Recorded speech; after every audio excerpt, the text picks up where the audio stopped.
bringing you the latest in tax credit news, insight, and analysis.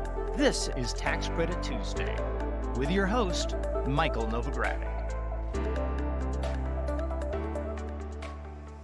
Hello, I'm Michael Novogradac, and this is Tax Credit Tuesday. This is the August 27th, 2024 podcast. As those of you watching on YouTube can see, I'm here today with my partner, Tony Grappone. Today's podcast is episode 10 in our Renewable Energy Tax Credit Finance series. We launched this series last year to keep you updated on renewable energy tax credit financing news, trends, and strategies. And we do have a playlist of all the episodes in this series on YouTube. I do encourage you to check it out on our Novogradac channel. I will share the relevant links to the playlist in this episode's show notes. But I want to turn now to today's topic. It's a topic that's relevant to the entire renewable energy industry. And I can't say that very often, but this time I can say that. We're discussing today what you need to know about the upcoming transition to technology neutral clean energy tax credits. Now, many of our audience may be wondering what I mean when I say the upcoming transition to technology neutral clean energy tax credits. Well, let's go back to 2022. When the Inflation Reduction Act was enacted, it included a provision or provisions that caused, effective January 1, 2025, which is less than 5 months away, it caused existing technology-specific tax credits to transition to technology neutral tax credits.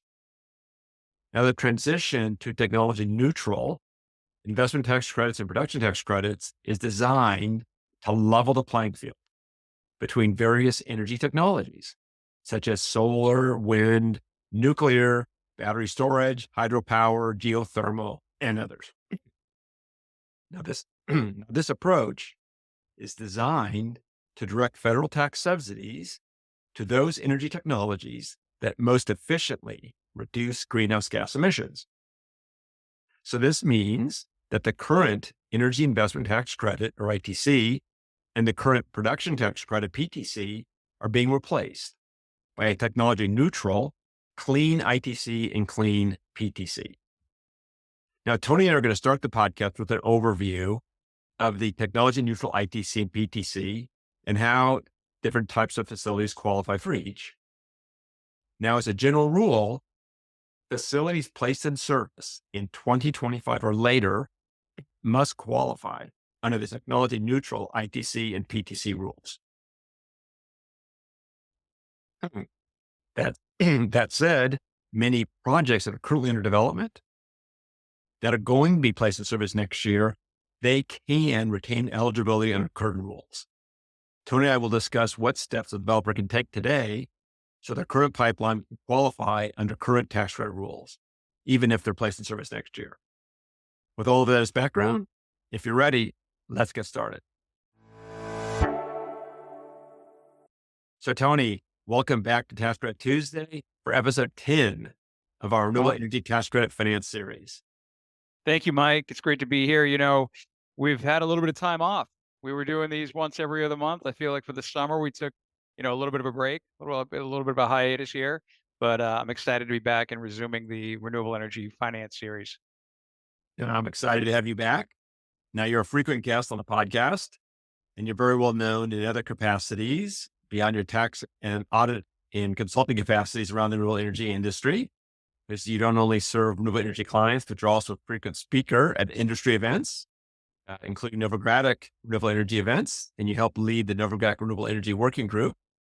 All of that said, as a way of further introduction, maybe you could share with our audience some of the services you provide to Novogradac clients. Sure. As many of our listeners know, I oversee 3 different kind of lines of services here at the firm.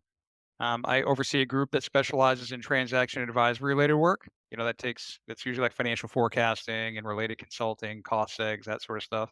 I oversee another team that specializes in financial statement audits and other types of attestation engagements. And then I've got another team that specializes in tax preparation work. And so I know I don't look it, but I've been working in the tax credit industry since the late 90s.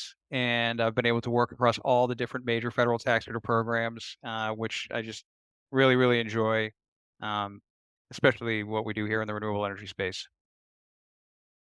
Great. Thank you for that. I appreciate that background on you.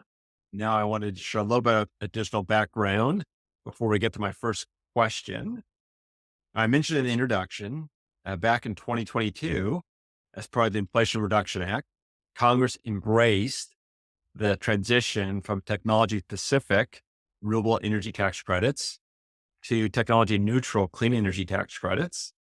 And that transition date was set as January 1, 2025. Now, back in 2022, January 2025 seemed relatively far into the future. And a lot of attention was placed on what was happening and what developers and the rest should be doing in 2023 and 2024. But now, January 1, 2025 is less than 5 months away. So when I think about the transition to tech neutral energy tax credits, I think of it as think of it in two parts, or that there's really two transitions. The one transition is the existing production tax credit to a clean energy production credit under Section 45 Cap Y. And there's a transition from the current renewable energy ITC to a clean energy investment credit under 48 Cap E. So for purpose of the podcast, we'll call them the tech neutral PTC or tech neutral production tax credit, which is 45 Cap Y. And then we'll also refer to the tech neutral investment tax credit or ITC, as tech neutral ITC, and that's also under 48 Cap E. Now, as noted in the introduction, they're called tech neutral because rather than prescribe a list of technologies that are eligible for the tax credits, there's a new standard that any technology needs to meet in order to qualify for the tech neutral energy in ITC or energy PTC. So Tony, please do the big unveil. What is the criteria that a technology needs to satisfy to be eligible for the tech neutral credits? Yeah, great. Thanks, Mike. When the IRA was passed back in August of 2022, I couldn't help but notice it was something like 800 pages long, the Inflation Reduction Act. But I noticed right away that the existing PTC and ITC under sections 45 and 48, I noticed they were set to expire at the end of 2024. And I just remember thinking, wow, there's a lot of guidance here for a couple of credits that expire at the end of 2024. And then obviously you notice that those credits then transition into 40, as you noted, 45 Cap Y and 48 Cap E, the technology neutral credits. And at first I thought, wow, that'll be here before we know it. But then, like most people, I thought, well, we can deal with that later. There's a lot of other information in the Inflation Reduction Act that had to get sort of understood, sought through, et cetera, to know how to work with the Inflation Reduction Act. Well, here we are. It's 2 years goes by quickly, and here we are just before 2025, and we're looking at the transition to those technology neutral credits.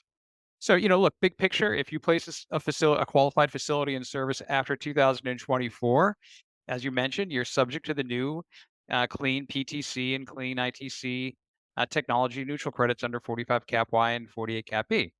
Unless, of course, you actually begin construction no later than December 31st, 2024. If you commence construction before 2025, but place your facility in service after 2024, then it's kind of interesting. You actually have an opportunity to decide which credit you fall under. You sort of qualify for both because, for facilities placed in service after 2024, technically you're under the new technology neutral credits. But yet, if you commence construction before 2025, well, you still grandfather eligibility under the existing credits under 45 and 48. So that's kind of interesting in and of itself. Now, you alluded to this earlier. In terms of the new technology neutral PTC and ITC, it's no longer about specific technologies that qualify. If you look under 45 and 48, you can see they list out very clearly the specific technologies that you need to use in order to meet the criteria for the existing credits. However, under the technology credits, it's not about specific technologies. It's really all geared towards the amount of greenhouse gas emissions that the technology emits. And so to qualify for the new technology neutral credits, the facility needs to demonstrate that it emits zero or negative greenhouse gas emissions. And so that's the whole spirit behind the new technology neutral credits. It's not about the specific technology, it's really about greenhouse gas emissions. So in practice, how does this work? So talk about how a developer of a given facility knows whether or not their facility is emitting zero or negative greenhouse gas emissions. Great. So the proposed regulations, and I should note that the IRS and Treasury, they issued proposed regulations under the technology neutral credits back at the beginning of June 2024. And it's the proposed regulations themselves are roughly 200 pages, so it's a long read.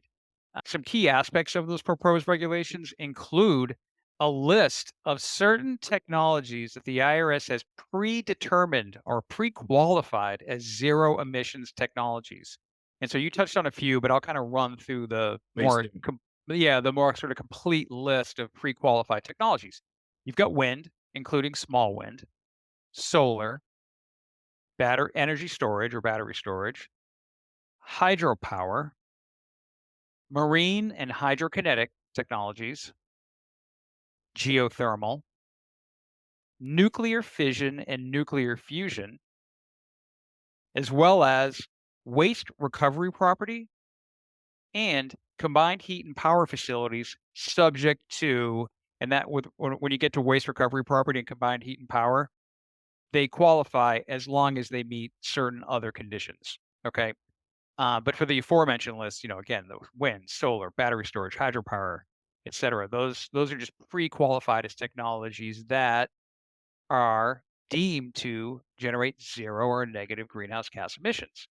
For all other types of technologies, such as, natural gas, biogas, hydrogen, fuel cells, you're subject to these really detailed um, tests to determine whether or not the facility is emitting greenhouse gas emissions or whether or not they emit zero or less. And so the proposed regulations, I'll tell you, you get about 200 pages there, and so much of the proposed regulations get into the guidance that is out there so far on how these other technologies are supposed to figure out if they meet the zero or negative greenhouse gas emissions criteria. And so the proposed regulations, there's guidance in there. They talk about how in the final regulations they're going to provide a table for specific technologies that indicates how each one of those other technologies is supposed to sort of figure out how they figure out if they meet the criteria. And then depending on the type of technology, you have to either go through some sort of life cycle analysis, or you have to go through some sort of comprehensive engineering and design review to sort of document and prove that you're meeting the zero emissions criteria. And then, in the proposed regulations, they indicate that the IRS and Treasury anticipate that they will sort of update that list and table annually. And so that criteria can and will likely actually evolve over time. And then the guidance on determining now, if you've let's say the IRS and Treasury provide a table and guidance with respect to certain types of technologies. And again, we're not talking about the pre-qualified technologies that I mentioned earlier, like the solar, wind, and battery storage. I'm really talking about your biomass, your natural gas, your hydrogen facilities, et cetera. If you get a technology that you think might qualify that's not on the list, it doesn't mean you can't work with that technology. What you do in that instance is you're supposed to reach out to the Department of Energy and let them know what type of technology you have, and then what you do is you request from the Department of Energy um, for what they refer to as provisional guidance on how to determine whether or not your technology is zero emitting or not. Okay. So there's a lot there. I mean, I can tell you right now, when you go through the proposed regulations, there's just a lot of insight, detail, and information on how these other technologies are supposed to figure out if they are meeting the zero emissions criteria. Great. Thank you for that, Tony. And we'll certainly have to have you back once those regulations are finalized or come out in temporary and proposed. I don't know if this will come out for sure as final versus temporary and proposed again, but certainly when there's additional detail, we can discuss that because the technologies aren't pre-qualified. Definitely are going to be areas that we'll want to be focused on. Then when we back in 2022, we thought about the various provisions in the Inflation Reduction Act, and we generally thought of them as having a 10-year term. Uh, however, that isn't quite right. So please explain the scheduled phase out of tech neutral ITC and PTC. Yeah, great. Yeah, so people generally think of the technology credits as being subject to this sort of 10-year, or they expire then in 2032. That's how a lot of people just think about it, but it's not really that simple.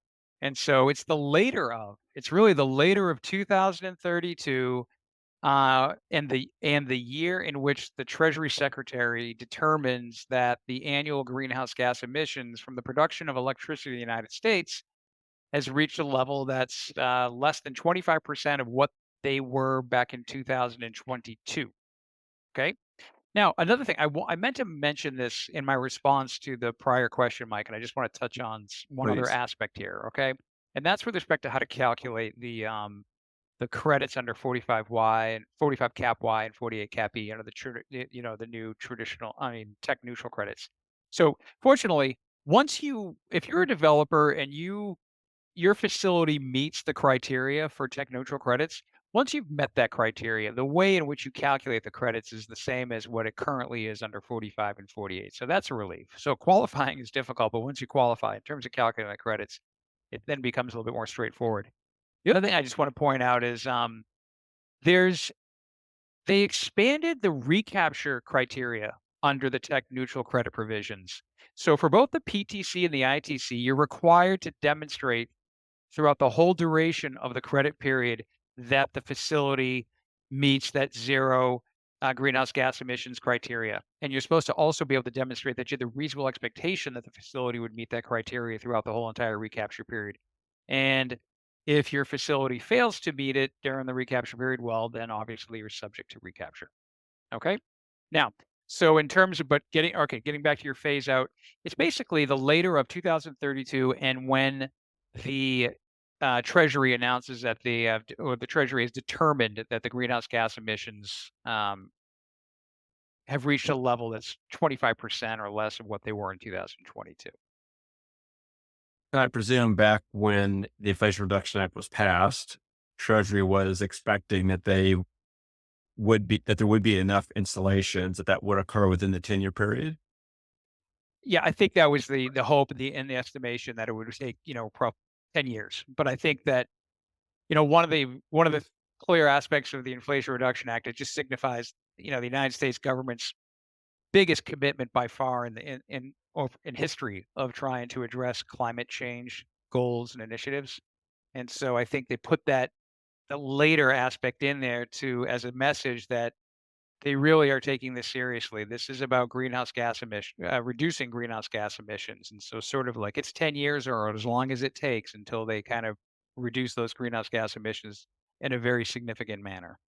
And the reason why I was observing that and speculating in that way is the Inflation Reduction Act passed through budget reconciliation, which meant it had to be revenue neutral in the out years after 10 years. And then to the extent that these do carry on beyond a number of years, then the bill may not have been revenue neutral in those out years. But it just has to be based on the projections. If in reality it's not achieved, then the credits would continue into those out years. So you mentioned the proposed regulations and the intense detail for qualifying for the tech neutral ITC and PTC if you're not pre-qualified.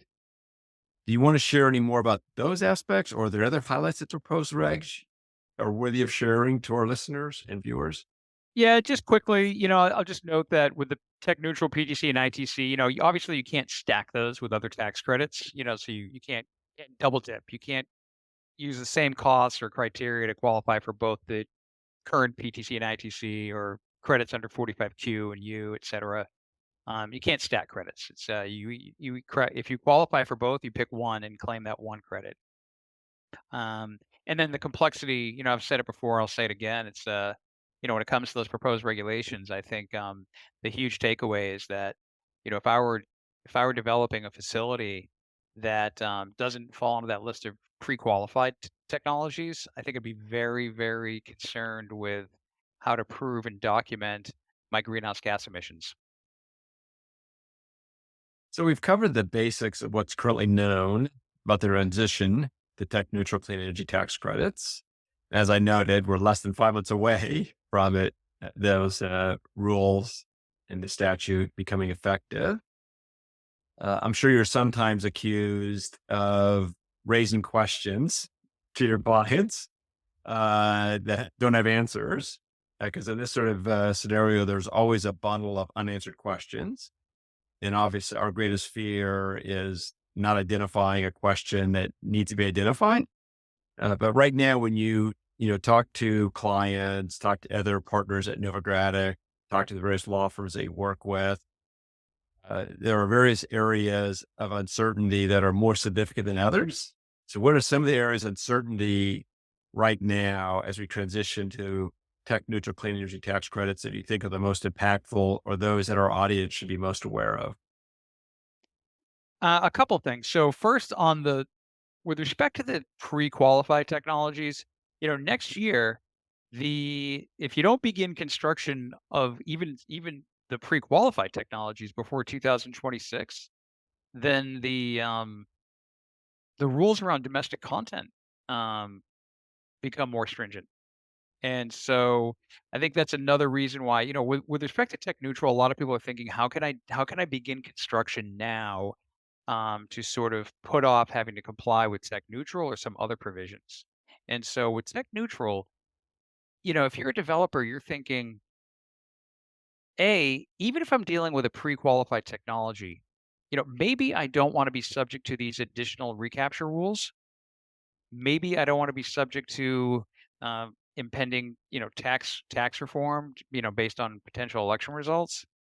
Now, if you're not dealing with one of these pre-qualified technologies, I'm telling you, when you read through the proposed regulations and you see how complex the rules are for satisfying the zero emissions criteria, you are I can't imagine not trying to start construction before 2025 to grandfather under the current tax credit rules.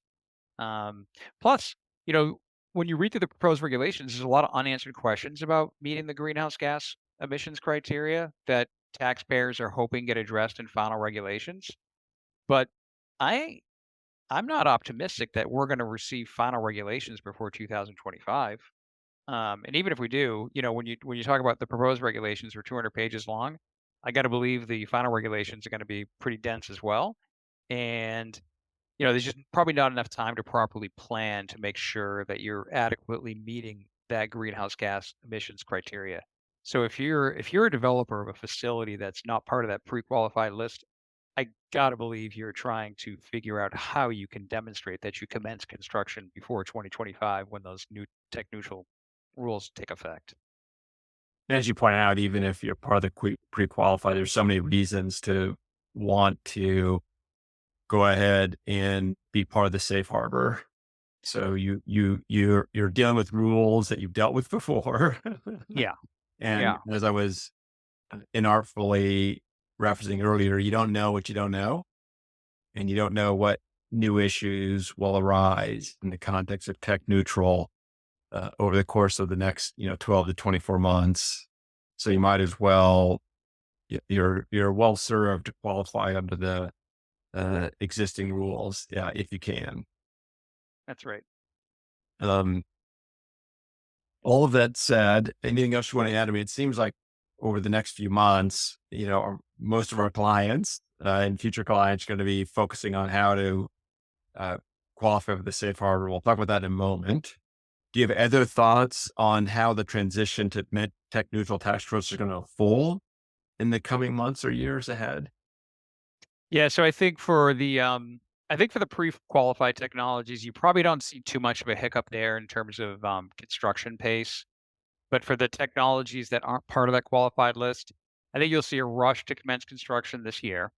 And then next year, I think you'll see a lull. I think you'll see a lot of developers will kind of pause on spending money on new biomass projects or new fuel cell projects or hydrogen projects, because I think they'll just be nervous in terms of how to interpret the regulations. Um, and so I think there'll be a reluctancy for developers of those types of technologies to kind of start new projects. And I think that's, an unfortunate aspect of the guidance process here, because it sort of like stalls the deployment of clean energy for a lot of different technologies, and that's unfortunate.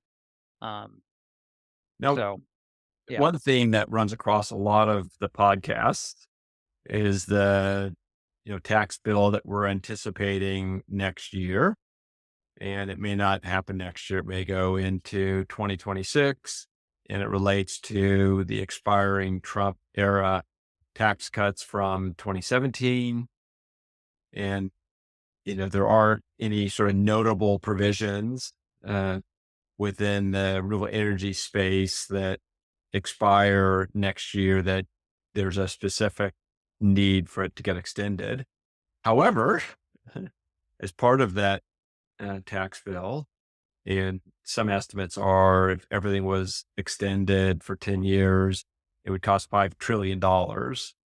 Now, the not there's much of an appetite in Congress to run out the deficit $5 trillion more over the next 10 years. We don't know what the makeup of Congress and the presidency will be to know what the contours of such a bill might be. But there's definitely, concern in all areas of the tax code that certain provisions, it's an opportunity to expand certain provisions. It's also a situation where, Congress in an effort to address the tax bill might have to pare back in other areas.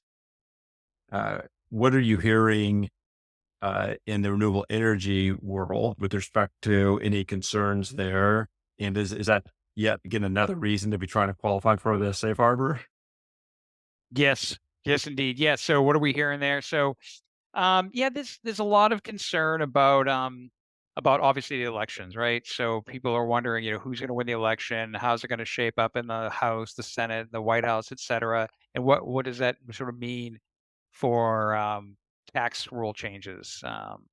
And if things there's some concern about maybe putting a definitive expiration. So instead of having tech neutral end at the later of 2032 or when certain greenhouse gas emissions goals are reached, there's some fear that um, the rules could change where there's a 10-year expiration and that's it. So at the end of 2032 and that's it. Okay. Um, and then there's other concerns that they might try and go after some of the adders that are currently in the IRA. Maybe reduce some of the adders, that sort of thing. Got it. So yeah, yep. I mean, And one of the interesting parts about if the notion that it was going to expire unless the greenhouse gas goals weren't met, if it turns out that new estimates are they're not going to be met and it otherwise would be extended, that actually would be a revenue raiser right, right, in a, right. in a in an odd way. Let's move on to the safe harbors, or I should say safe harbors, because there's two ways in which a facility that is sort of in process under development this year can qualify under one of these safe harbors, such that the current Section 45 and 48 rules would apply to that facility, even though it was placed in service next year. So I would like for you to give an overview at a high level to our audience about the two approaches. Sure. So for developers that have been in the space for a long time, or industry participants that have been in renewable energy for a long time, they're already kind of familiar with these two approaches or methods. You've got the what's known as the 5% safe harbor method. That's method one. And then method two is the physical work of a significant nature standard. Okay. And they're very different. The 5% safe harbor is sort of like a very objective, quantitative analysis where the taxpayer is expected to incur at least 5% of their eligible basis um, on or before, December 31st, 2024. Okay. And so for developers or industry participants that have been in this space for quite some time, they're kind of familiar with how to do that. And I think one thing to just kind of like put people's minds at ease with respect to that criteria is that those rules are still the same. The manner in which you figure out whether or not you meet the 5% safe harbor, that's the same set of rules that you've been used to in the past. Okay, so that's good, right? Now, the second method, that physical work of a significant nature standard, again, that standard has been around for a while, and those rules are the same now as they were then. That's more of a subjective analysis, less sort of quantitative, less subjective, so a little bit harder to sort of underwrite.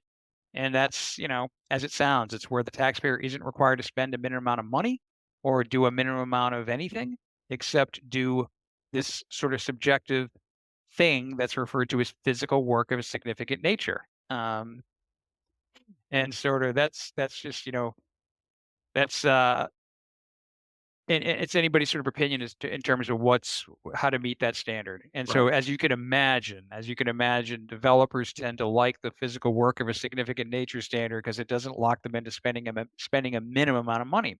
However, investors who like certainty prefer the 5% safe harbor standard because it's a much easier analysis for them to sort of underwrite and due diligence on.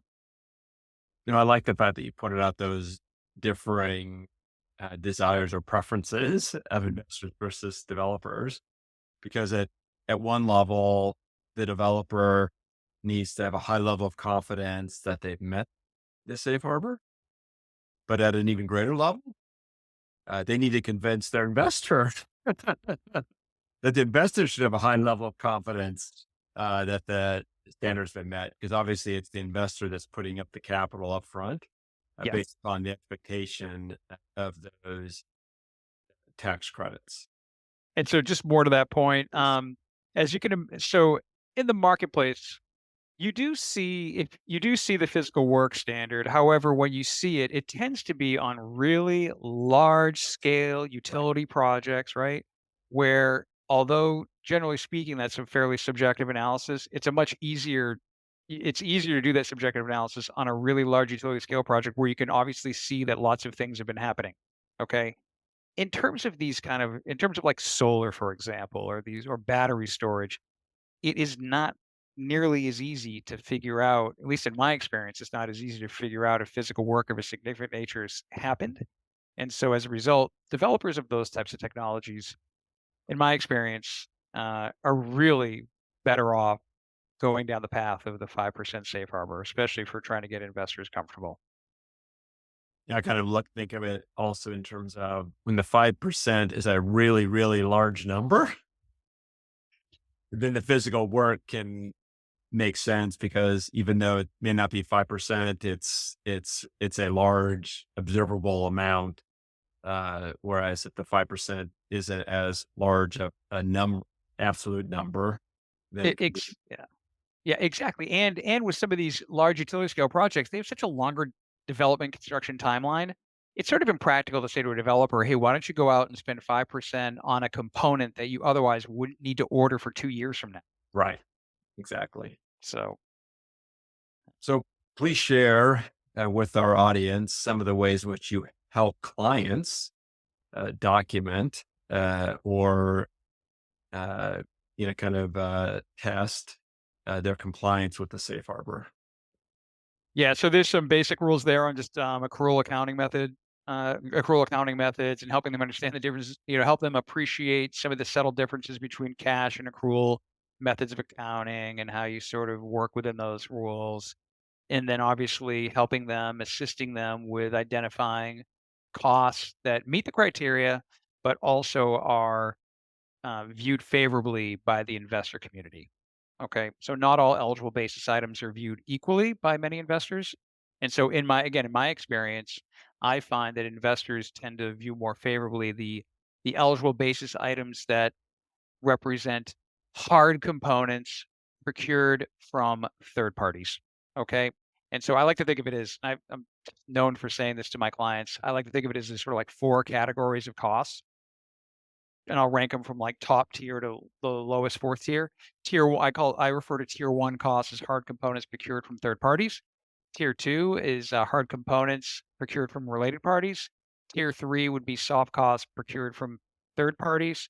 And then last but not last would be soft costs procured from related parties. Okay. And that doesn't mean that, they're, the IRS sort of treats them differently necessarily. But I can tell you, it's just from an underwriting exercise. If you're an investor, it's a heck of a lot easier to underwrite a hard component that's procured from a third party, and then so on. So that's the main reason. And when you think of the goals of developers, you mentioned the developers oftentimes liking the physical work standard and investors preferring the 5% standard as a general matter. Other thoughts on the alignment or misalignment of developers and investors with respect to the safe harbor criteria? It impacts. I don't know if this is where you're going with this, but I'm thinking of just like commercial criteria and like positioning your facility for better investor terms down the road. I have found, and again, my experience, if you're that developer that's got the 5% safe harbor where you procured your components from third parties, it makes not only is it easier to underwrite, but you probably open yourself up to a bigger investor pool. Okay. And so you probably have more financing options, and that also probably translates into you might even get better financing terms. Okay. So if you pursue that, the unintended consequence of going that physical work of a significant nature standard is it costs you less money on the front end, but it might actually cost you more money on the back end when you go to pursue investor investor options. Right. Thank you for that. Maybe you could share with our audience, since you've helped so many clients over the years, helping them document their compliance with the safe harbor criteria. What are a handful of recommended practices?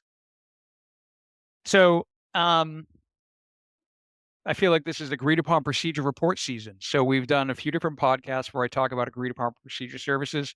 Novogradac uh, does a great job of offering agreed upon procedure services to tax credit clients to meet all kinds of different tax credit compliance needs. And this is just another one of those areas. And so one of the things that you can do is we can assist you in documenting that you meet the 5% safe harbor criteria through this agreed upon procedures report, where we go through the invoices and the cost support that you've incurred. We kind of help analyze your anticipated eligible basis once the facility is complete, and we help you kind of document, what that percentage of expected eligible basis you've incurred as of a point in time. And that agreed upon procedures report for 5% safe harbor purposes. We've been using that for ever since the renewable energy program has really been around. So it's a well-worn service and well Oh, and accepted by the yes, investors.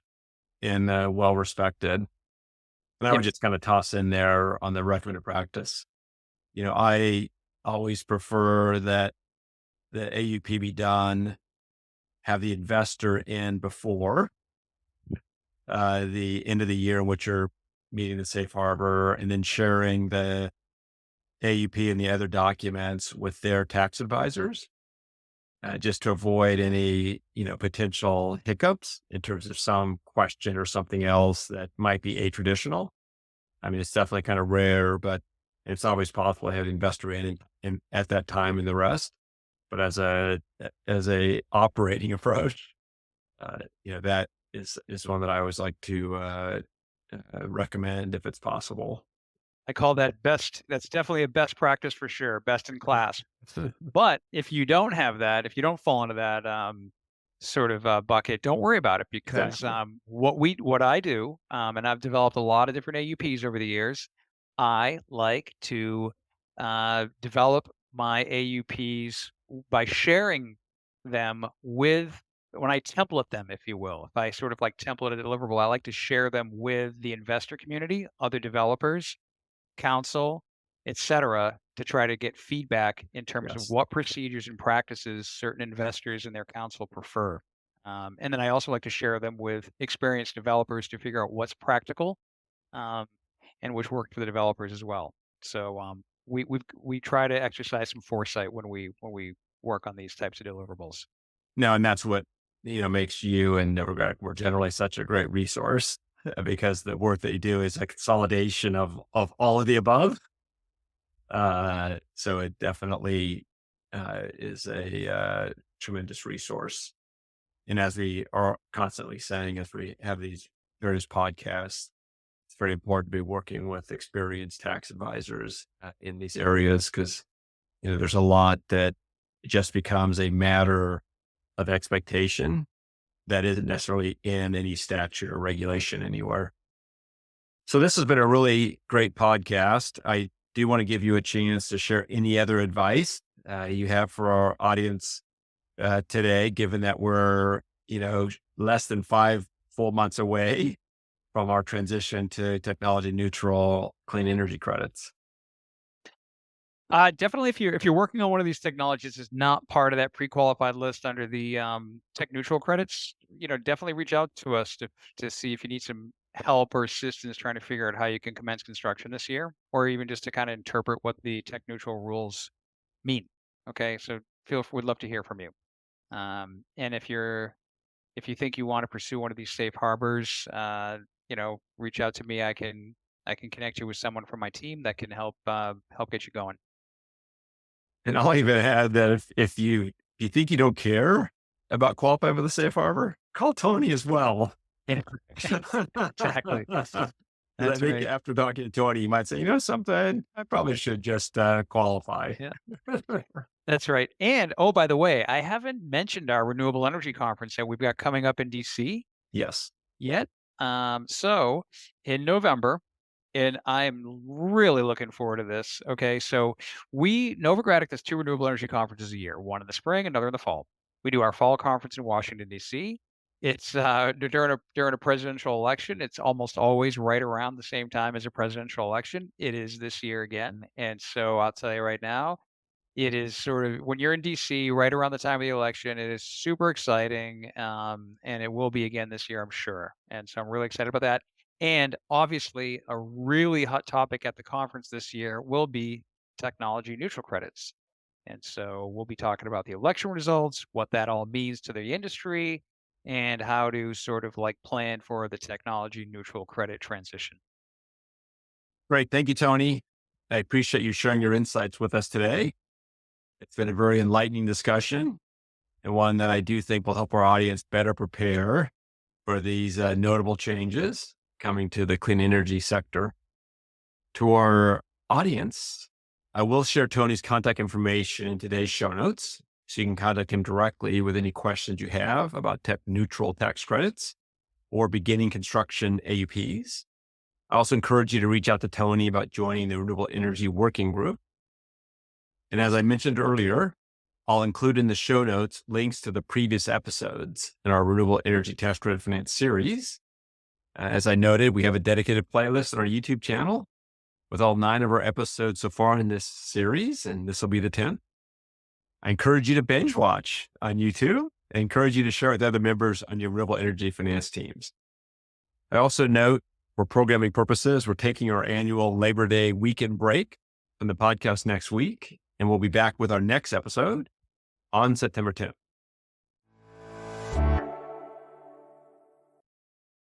Now I'd like to turn to our off mic section, which has turned into a very fun segment where we get to acknowledge our industry colleagues. And this segment came out of Tony Grappone's suggestion. So Tony, I appreciate your suggestion to do these industry shout outs. So now I'll ask you to share your industry shout out for the week. Great. Thanks, Mike. So oftentimes I provide shout outs to non-Novogradac professionals, so industry friends and et cetera. This week, I'd like to provide a shout out to one of my colleagues here at the firm, a woman by the name of Carmen Awad, who works in our transaction advisory practice area. She specializes in project finance. She does tax equity models, cost segregations, et cetera. Carmen got married last weekend down in Arizona. My wife and I went to the wedding along with my partner, Nat. We had a great time celebrating Carmen's wedding. But anyway, so I want to give a shout out to Carmen and congratulations on her nuptials and hope she's enjoying her honeymoon. But Carmen is a specialist when it comes to providing tax equity modeling services, cost segregation services, et cetera. She loves this work. And if you're looking for somebody to help you with tax equity models or cost segregations or related consulting, feel free to reach out to Carmen or me, and I can connect you with Carmen directly. Great. Thank you for that, Tony. And echo that shout out to Carmen. Congratulations. And thanks for all the great work you do for the renewable energy community. And with that, thank you, Tony. And Thank to you, our Mike. audience, I'm Mike Novogradac. Thanks for This listening. weekly podcast has been brought to you by Novogradac and Company, LLP. Archived podcasts are available online at www.novoco.com/podcast or by subscribing to the Tax Credit Tuesday podcast in iTunes, Spotify, YouTube, Google Podcasts, Stitcher, and Radio Public. You can find related links referenced in this podcast on our website at www.novoco.com/podcast. Novogradac and Company, LLP is a national certified public accounting and consulting firm with offices nationwide. Learn more about our professional services at